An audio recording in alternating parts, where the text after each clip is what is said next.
تاریخی روایتیں جو ہیں ان کی اسناد کی تحقیق ہونی چاہیے. یہ نہیں ہے کہ کوئی واقعہ بھی اپنے مطلب کا ملا جس میں کسی صحابی کی توہین آئی تو بیان کرنا شروع کر دیا. A few moments later. تو صلح حسن تو ہوئی ہے. یہ کہتے ہیں جی شرائط بتائیں. ہم کہتے ہیں شرائط تو مسلمانوں کے مورخین نے لکھی ہیں, وہ کہتے ہیں جی سندیں پیش کریں.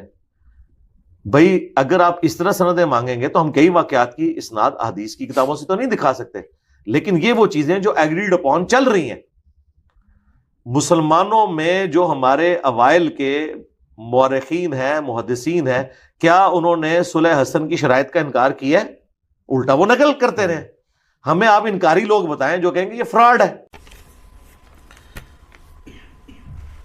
جہاں تک تاریخ کا تعلق ہے تو تاریخ دانوں نے بڑی محنت کی, ہمارے بزرگ ہیں, لیکن انہی بزرگوں نے ہمیں یہ بات سکھائی کہ بغیر کسی کی سند کے حدیث کو قبول نہ کیا جائے, اور حدیث میں سند بھی ملے تب بھی اس کو صحیح اور ضعیف اور موضوع کا فرق کرنا ہے.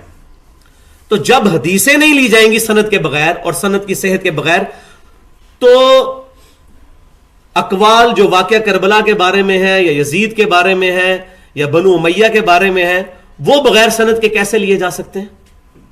ہم نبی صلی اللہ علیہ وسلم کا فرمان نہیں بغیر سند کے قبول کرتے, حالانکہ ہمیں کہا جاتا ہے یہ حدیث ہے. تو ہم ان لوگوں کی ایرے غیر لوگوں کی باتیں کس طرح بغیر سند کے قبول کر لیں؟ کبھی نہیں کریں گے. یہی ہمارے محدثین رحمہم اللہ نے ہمیں درس دیا ہے.